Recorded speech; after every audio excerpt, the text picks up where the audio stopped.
All right, hello everybody. Welcome back to Buffalo Sports Insider, your spot for everything sports, everything Buffalo. My name is KJ Zelzinski, joined with Deshaun Francois, Colton Pinkwitz, Richie Miller, who we haven't seen in a little bit. Welcome back to the show. And Thomas Bailey is going to be joining us way later. But there's a face that you may or may not recognize here. We have a very special guest today, Howard Simon. Welcome to the show. How are we doing? Good, guys. How you doing? A little better than I would have been doing if things didn't work out well last night for the football team. So, okay. That's good to hear. I think we can all agree with you on that. I mean, we'll get into the game a little bit more, but before we do, I also want to shout out Justin Cejak, who's sick at home and doing very well, looking very good. From the COVID cave. Exactly, the COVID cave, as he calls it. We're off IR tomorrow. We want to make sure that you guys, if you are interested in the content we do, check out BuffaloSportsInsider.com and follow all of our social media on Instagram, Twitter, TikTok, Facebook. I think that's YouTube as well. X, yeah, whatever you want to call it. We got it there for you. So make sure you stay tuned for more of that. Also, if you got questions for us, drop them in the chat. We can answer them at any time. So thank you guys for being here. Awesome. So, Howard, let's get into the discussion here about last night's game against the New York Giants. That thing was ugly, was it not? I mean, wow. Yeah, it was. Didn't play out the way I thought it was going to play out. I thought it was going to be, having seen a little bit of the Giants in some of their games already this season, I kind of figured it was going to be more a little bit like Vegas, Washington, big night for the offense, a cakewalk victory. And obviously it did not work out that way. So it was an ugly game, but they won. The most important part is, there are things that we're going to talk about that need to be better, but the most important part is they won because they need to keep pace with Miami right now. And you really didn't obviously want to fall too back in the loss column to the Dolphins. Yeah, exactly. I think that's probably the biggest takeaway, I think, is, it's not easy to win football games in the NFL. So, again, to come away with a win is one thing. But, again, there was a lot of question marks flying around because just coming off the loss in London to the Jacksonville Jaguars and now coming to face a New York Giants team that has not looked great. Definitely a lot of things that people were trying to focus on. So did want to mention before we kind of got into this conversation about Damien Harris, who did go down with neck injury. It's pretty scary. Pretty scary. Yeah, Thankfully, scary. do have the news that he's out of the hospital now. And again, there's just some pain, but it seems like he'll be doing all right. Yeah. Howard, just talk to us a little bit. I know, again, coming off with this last season with Damar Hamlin, again, kind of what's this kind of got to feel like for the guys on the sideline? I mean, to watch that go down again. Yeah, I would guess it would have been hard not to have flashbacks. When the player's down and he's not moving and the hush fault, there's no noise in the stadium. Granted, Damar Hamlin was in Cincinnati, but the ambulance comes out on the field, which ironically had Damar Hamlin's name and number on the back doors of the ambulance as it pulled away. I know Dion Dawkins talked about it. I mean, remember, guys, it's not just because it might have had flashbacks to Hamlin, although Dawkins did say, I think the first thing he did was make sure that Harris was breathing.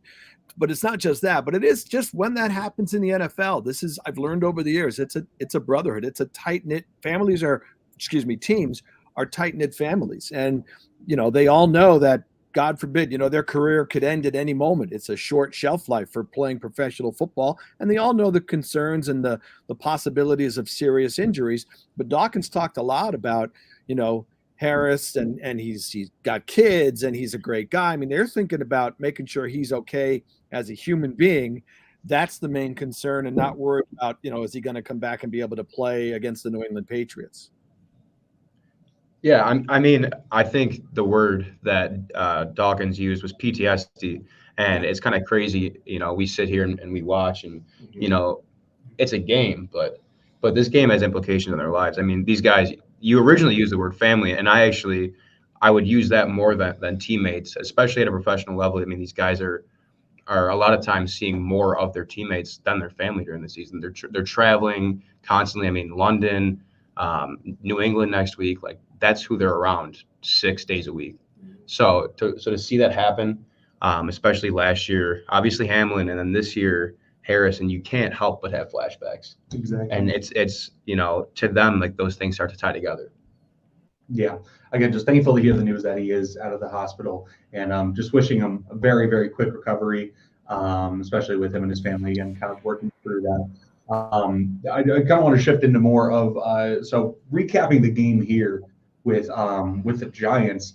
Let's start talking about the offensive scheme kind of the Buffalo Bills, because there was a lot that we could. I mean, again, you have an entire first half with no touchdowns for a team that was probably pegged to be the biggest, offensive threat. Not only would I say they had no touchdowns, I would add that I don't think they had any successful drives. So to feed off of that, Howard, what would you feel Josh Allen was doing thought-wise when he was seeing all of the players on the field and he had a play in head anytime that it was going to Diggs? Do you think that he was automatically eyeing Diggs, or did the other people on the field have coverage on them too, stopping them from getting the ball? Yeah, I think it's an interesting discussion, quite honestly. I mean, obviously, Stephon Diggs is the best player on the offense, not named Josh Allen. And I am all for, there have been plenty of times they under-target Diggs. I am all for feeding him the football.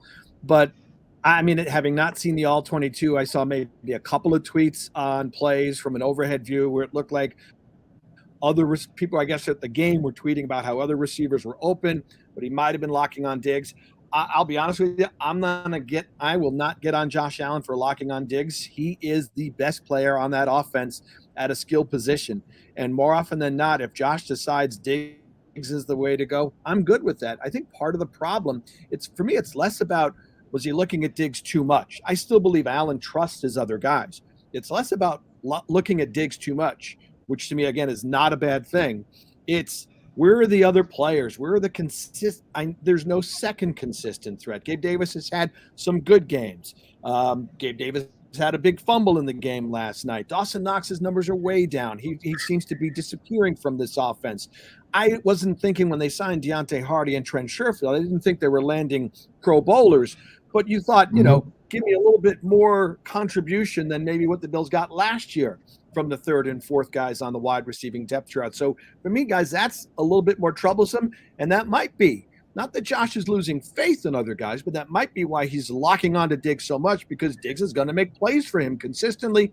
Nobody else has in the first 6 games of the season in the passing attack. Can I chime in on that real quick? So Absolutely. I think you mentioned that maybe you do believe that there's still trust in the other guys. What if it's not trust, more so a lack of separation potentially? Mm-hmm. We know that they went on and got Hardy. We know that they went on and got Sherfield. Yet Khalil Shakir actually outsnapped those guys. And that's likely because he's the number 1 PFF run blocking guy in the league right now. And we know how much McDermott values that. Is this potentially a separation issue, or is it kind of fall on Dorsey's shoulders with scheming guys open, do you think, Howard? Honestly, I'm sure it's a combination of the two. Look, Gabe Davis is a good receiver, but he's never been a guy we talk about him being one of the best separators in the league. He's more known for contested catches, right? Sherfield and Hardy aren't, quite honestly, Hardy for me, again, not having poured over all 22, Hardy for me, to me, that's more about scheme. The one bomb he caught in Jacksonville is the one time this season we've seen him be able to make a play downfield, use that speed. For me, Hardy's role in this offense has been confusing for the first 6 games. Again, not about targets. I know where he is on the depth chart in terms of priorities. But if you got a guy with that kind of speed, they're throwing him balls at or behind the line of scrimmage that have next to no chance of succeeding. I need to see him more downfield more. I thought Sherfield would be more of a reliable weapon in a supporting cast role, so to speak, but he barely sees the field. He doesn't really have that many targets. And like I said, the tight ends, Kincaid doesn't play last night, but maybe the tight ends are having issues too, to your point about separation, because Dawson Knox's numbers are not where they should be or where they have been the last 2 years. So I don't think it's honestly one answer. These guys, none of them are really known at getting great separation. Part of it might be the scheme. Part of it must be, again, even when Diggs is covered, you can still throw him the football. Yeah.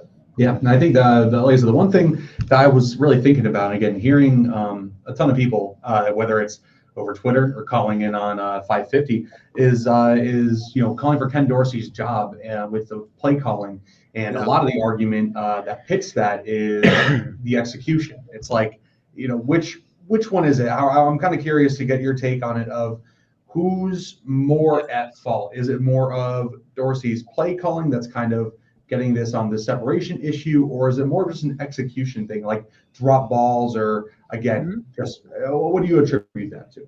If I had to pick one of the two, look, I think it's we do this all the time when it comes to play calling. We did it with Brian Dable. Even when the offense was sailing, it would hit a funk over a few games, and everybody would be wondering about what's wrong. What Brian Dable about people we will always tend to go to if there's a problem with the ball. We're going to say right away the coordinator. It's the coordinator. It's Leslie Frazier, or now it's Sean McDermott, or it's Brian Dable.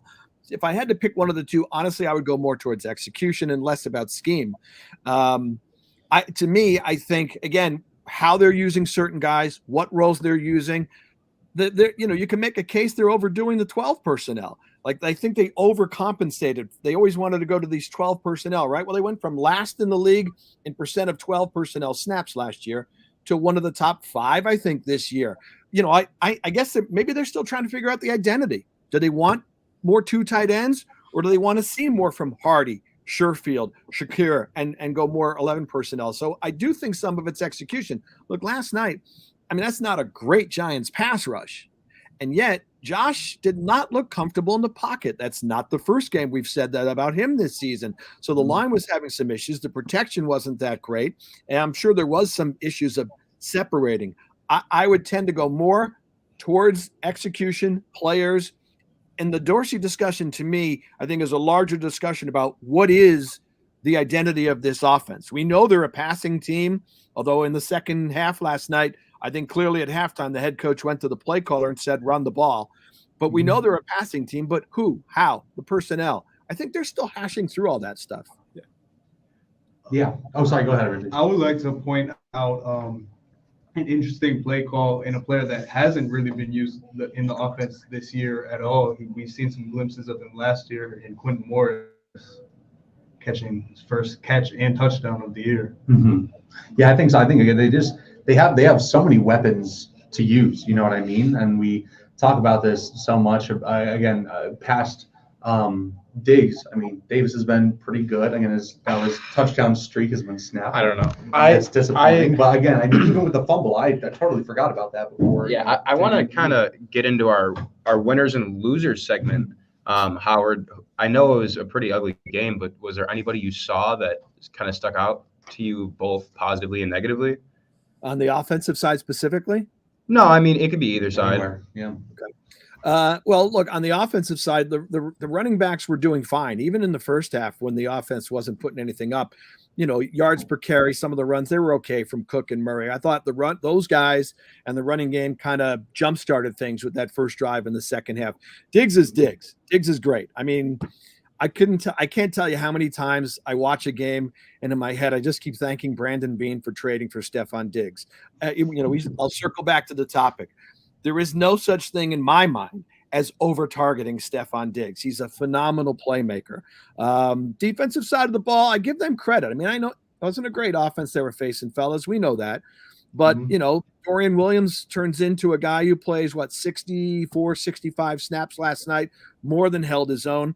Christian Benford made a couple of big plays. He was in on that tackle on Barkley at the end of the first half when the Giants completely botched the clock.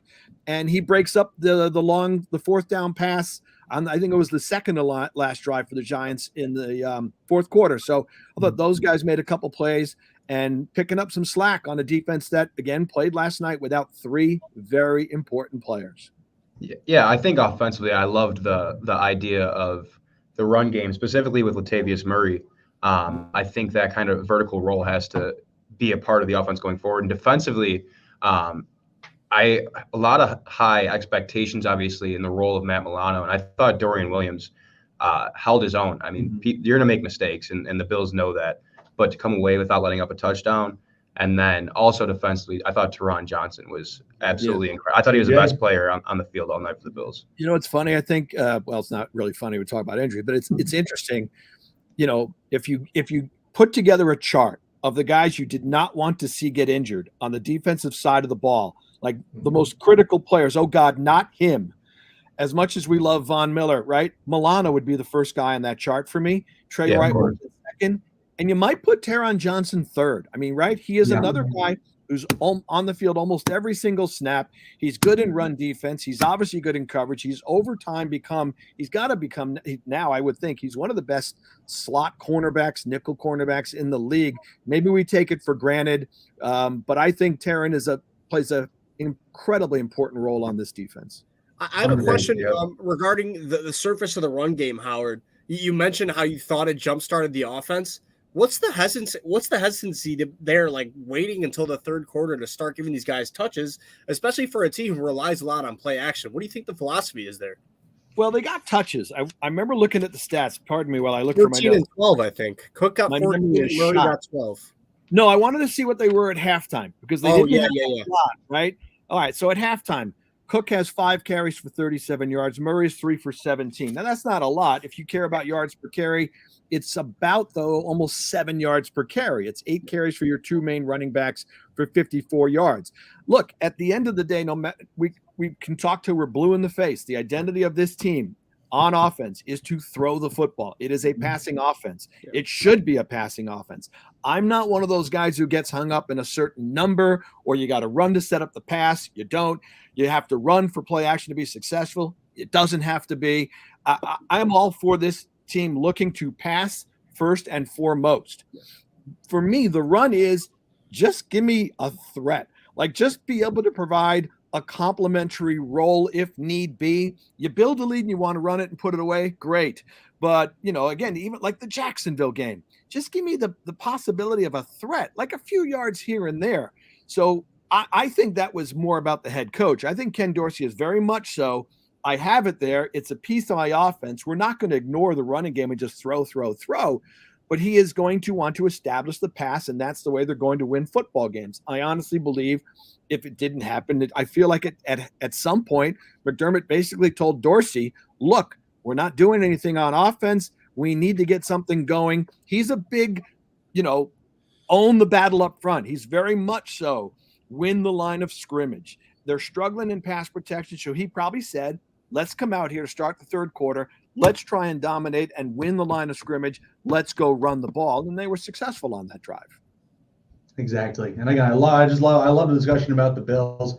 They're looking to take on the New England Patriots next. And again, another kind of team where their identity is a little rough looking. So again, before we do continue with the show, we're going to kick it to a quick commercial. When we get back there, we're going to talk a lot about the Sabres starting off 0-2 in their season. So stay tuned for this commercial from AAA.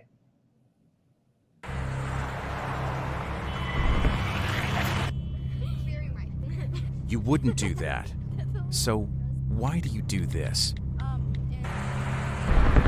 Distracted driving kills an average of 9 people and injures over 1,000 every day in America. Put down your phone. Lives depend on it. Don't drive intoxicated. Don't drive intoxicated. A sobering message from AAA. All right. Hi, welcome back to the show. So let's talk about these Buffalo Sabres. Also, welcome to the show, Thomas Bailey, who's we did some switching around here. So, hey, you know what? Let's dive into it. I mean, just a tough one to start off on. I mean, again, a lot of expectations for the Sabres coming into the season. Some off-season moves, some buffs to our defense. I mean, again, just not a great way to start. So again, Howard, the Rangers game, the first one, 5-1 score. Just take me through it again. Kind of what are the highlights and what are the low points of the game for you? Well, there weren't a lot of highlights. I mean, I don't think they looked sharp at all in the opener. They looked better against the Islanders, even though the result at the end of the game was another loss. I just didn't think they couldn't generate much. They didn't look like a dangerous hockey team against the Rangers. They looked flat and nothing seemed to work very well. But then I thought they were better against the Islanders and they seemed to get going offensively. Thought they probably were the better team for the majority of the game against the Islanders. You wouldn't say that against the Rangers. So I think there were positive signs in the game against the Islanders. And I think one of the things they'll have to learn is how to adapt to, with what's happened the last couple of years, with how this team has developed. People look at them now. They know they've got speed. They know they got some skill. They got some talent. You want to slow them down. You don't necessarily want to get into a hockey version of run and gun with them. So the Rangers and Islanders, especially the Islanders, they've been difficult for the Sabres to play against for a while now. I think they just have to figure out how to adjust, what to do to make it work when you are playing against teams that are going out of their way to trap you and slow you down and not let you get any speed through the neutral zone, which is something that is a strength of the Sabres. Yeah, and I agree with you. I think, again, it was just a rough-looking game against the Rangers. Islanders look better, but let's not forget here, again, they're playing against pretty elite goaltenders. So just a tough one all around. I felt like, again, there's a lot of things to start that we could start off on. First, I kind of want to start talking about Zach Benson and that line with Middlestat and Greenway, because I mean, surprisingly, they've been at the top of every chart so far for the Sabres. So again, kind of, what do you attribute that to, Howard? Is that just natural chemistry, or like what's happening to make them kind of the top? Well, I think you have three things in play here, guys. First, Middlestat, I thought, took a real leap in his game last season. You know, he came in, he was young, and he took a little time to develop. And I think last season we saw him turn into a much better player, whether it was goal scoring, whether it was assists, just his overall game, I thought took a big jump last year. Greenway, he's a good player, and he's talked about it. He was just never healthy when he got here last season. And this guy is a guy you can see, you know, at 6'6", he's an imposing figure. He plays a powerful physical game, but not just a grinder. But if you're not 100% healthy, then you can't play the type of game you have. And I think you're seeing him at 100% healthy. Benson, to me, is an interesting story, guys. I didn't think he would make the team, albeit I'll be honest with you, I did not cover training camp, but I talked to guys who were out at practices and who were covering the preseason, and they're saying, this kid looks really good. He's one of their best players. He's going to get the 9 games. I think Benson's discussion has gone from, is it just the 9-game tryout, or is he actually going to stay here, which is not something the Sabres normally do, at least with forwards, to have him there this young. Usually they're back to juniors or Rochester or go to Europe, wherever. He's done enough, I think, to really have a serious discussion about him sticking here. He's not the biggest guy in the world, but I love his toughness, his grit, his physicality. He'll get his nose dirty. He doesn't care where he is. He'll grind for the puck. He'll forecheck. He'll work the boards. He does a little bit of everything. Obviously, he's got speed. I think we're going to learn to appreciate more his vision and his ability. But I love the fact that he's obviously not intimidated by playing in the National Hockey League at a very young age. Not at all. I mean, that's one thing we talked about in preseason is how aggressive this kid is all over the puck. But we'll table this discussion for a second while we take a question from the audience. Really excited to see what we got in store here from Pika Power 146. When it comes to the third line, what are they doing to be as successful as they are that the other lines aren't doing? Now, this is an interesting question. I mean, yeah, go ahead, take it away, Howard. They also do have a little bit of a different skill set, okay? And I think their strength, here we just talked about Greenway is going to be that big guy who can forecheck, and we've talked about Middlestat has done that. And, Benson, again, not the biggest guy in the world, but he compensates for that with the way he plays. Now, we're not necessarily – I don't mean to say the other lines can't forecheck and they're not good at grinding things out. You know, if you have to play dump it in and go win battles along the boards, they can. But I think those three guys put together, I mean, they play a little bit differently than, say, Tuck, Thompson, Skinner, Cousins, Peterka, and Olofsson. I mean, it's a little bit – it's weird. I hate saying grind line because I think over the years that it seems to become an insult. It's like, well, these guys can't play offense. Let's call them a grind line. But those three guys, I just believe the way they play and the things they do, they're a little bit different because they don't have Benson maybe eventually, but they don't have that high-end skill set that some of the other forwards have in the top 6. Yeah. Oh, 100%. I mean, Tommy, you can talk a little bit more about it too, because I think one of the things that a lot of fans were looking at, obviously, you see that top line with Skinner, Thompson, Tuck, and they haven't been as productive as expected. I mean, again, what do you kind of think the reason for that is? Well, there's a lot of things that can factor into that. And like the main thing for me, at least, that I've seen is like the chemistry factor isn't really too there right now. Like if you look at the preseason tape, we didn't have the line that we have on first line most of the night. Like we would fan Tuck to the second line, and sometimes even Skinner might go down the line, things like that. And like things like that change how the team reacts when it comes to regular season because they're not as used to playing together yet this season so far, because game speed versus practice speed is a whole different ball game when it comes to hockey.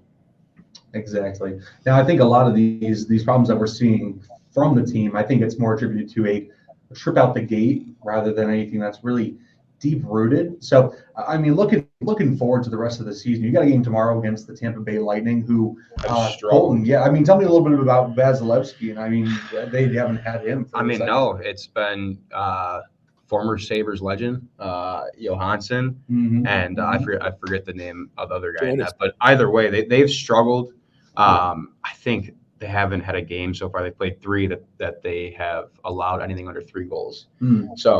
So they've had a tough time defensively, and the Sabres have had a tough time offensively. So I'm intrigued to see kind of who guts it out, and can that first line? Obviously, the first line will produce. I'm actually more concerned about that second line. Yeah.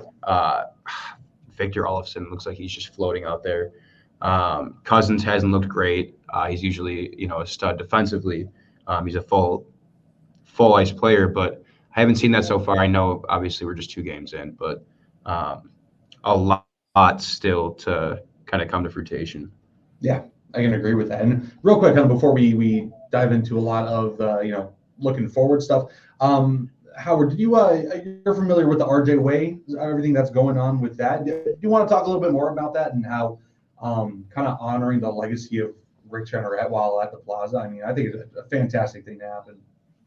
Yeah, I love they did that. I thought the opening night ceremony was tremendous. I thought they did a really fantastic job, with the video and the tribute to him, and then having his wife and his family there for the ceremonial puck drop. Look, you can't honor Rick Jeanneret enough. I mean, when he passed away, the first thing I thought of is he is the Sabres. Exactly. He never played, but you can't think about the 50+ year history of this franchise and not think about Rick Jeanneret. I mean, it's not often you say a broadcaster is a face of a franchise. He was face, voice, what have you. I mean, he is just synonymous with anybody who grew up a Sabres fan here. Your greatest memories have his voice attached to them. And right, you're raising your hand, of course, so, I mean, I think, the more you do for him, the better, because there's nobody like him. And every time I see a tribute to him, every time I watch some of the goal calls, I see a clip, whatever, I think all of us cry a little bit because he's gone, but then we quickly switch back over to smiles because of so many great memories we have from listening to him. 100%. Again, I think that just echoes what all of Buffalo feels about RJ. And I know we've talked about it so many times, but I don't think you really can talk about it enough of how much he really meant to the city. So again, just great that they decided to do that for him. And I mean, next time I go to Quebec, I can't wait to see the RJ Way sign. It's going to be incredible. But so again, now looking forward with the Lightning again, now the Buffalo Sabres trying to find their first win of the season. Who are we kind of expecting to step up in this next game in order to get that win? I mean, starting with Howard, who are we thinking? Well, we've hit on some of those guys. I mean, obviously the top line's got to score.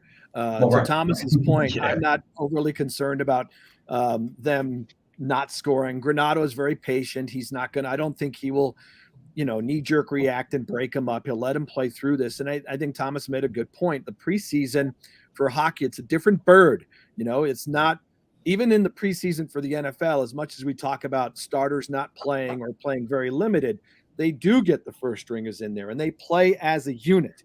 In the NHL preseason, how often do you have the lines? I mean, how often did Thompson, Tuch, and Skinner play together in the preseason? That's where you have 8 million guys in camp and you're trying to get a look at the young guys, and then you're still trying to get a look at the AHL guys. It's a compressed schedule of preseason games in a short amount of time. So you're resting a lot of guys. I don't think the preseason in hockey is really good if you're looking at developing chemistry among line mates. I think that's something that really comes over practice and over regular season games. So I'm not worried, but obviously you need that line to produce. And you guys brought up Cousins. Yeah, I mean, Cousins is a tremendously talented young hockey player, and a lot is expected of him now. So I need Cousins to play at a level I think he can play at, because he is one of the young leaders of this franchise. He's a core piece, so he's going to have to play that way. Yeah, I couldn't agree anymore with Howard. Those are the guys you paid. Those are the guys you invest in long term. You need them to start putting points up on the map here. If I'm going to kind of shine some highlight on some guys I'd like to see step up, it'd absolutely be the defensive core, right? I mean, it's been a reoccurring theme of the season all too often right now. The defense is hanging Levi out to hang, quite frankly. And I haven't been very impressed with Connor Clifton, the new addition. So I'd like to see an increase in overall work ethic and quality there on the defensive on the blue line. I just need to see more out of those guys. Yeah, I'll echo that sentiment. I think, again, Owen Power, and Dahlin as well. I mean, both of those guys getting paid a lot. So again, I think that's who you're kind of looking to see step up. Tommy, do you have any thoughts? Yeah, I feel the same way as both Justin and Howard, because I think this offense needs to step it up. We're playing a team without Andre Vasilevsky, of course, for 8 to 10 weeks. He's not going to be back till at least late December. There's no more excuses. There's no more late starts, things like that. We're getting into game 3. We had the whole weekend to prepare for this. We have a lot more time under our belt with the team finally starting to develop a little bit more. I think we need to see this line produce, or maybe we could see some changes, something like that. I highly doubt that, but at the same time, I think that this team really needs to find a groove, especially against a team that hasn't really been that great in that. Like, they're averaging 4.6 goals against on average right now through their first 3 games, which is god awful. Yeah, we'll take it. So I think that offense needs to step it up. Yeah, I mean, obviously the first line, I'm going to go back to that second line. I'd really like to see someone outside of Peterka look confident with the puck. Olofsson's been a ghost. He's obviously more of the, I don't want to compare him to Ovechkin, but catch and shoot type player. But there's got to be some kind of movement out there to help and free up either Cousins or Peterka. So I'd like to see that second line move around a little bit more, just get pucks on net. And that's kind of all you can ask from I can agree not on your those first say. line. The guy's going to score pretty goals. And I mean, Peterka's going to score pretty goals, but like Cousins and Olofsson's a catch and shoot. Like, there's just so many different personalities on that line to Exactly. kind of Biggest takeaway is pucks in the net. Let's get the Sabres their first win for the season. Let's get the 1-2 to start and take it away from there. I'll be fine if we're going 80-2. Let's get us a playoff spot. We'll be all right. But I think we're about out of time here at the studio. So again, thank you to everybody who's watching. I appreciate it. Again, if you want to check out any more content that we got, check out BuffaloSportsInsider.com. Follow all of our social media. Yeah, I see Instagram, Twitter, TikTok, Facebook, YouTube, anything we got it, you name it. Check it out. And again, huge special thank you to Howard Simon for joining us today. Thank you very, very much. My pleasure, guys. Incredible as always. And yeah, I think that just about does it. From Buffalo Sports Insider, I'm KJ Zelzinski, Thomas Bailey, Sean Francois over there somewhere, Colton Bankwitz, Justin Jack, Richie Miller, and thank you guys very much. Have a good one. Take care. Stay safe. Peace.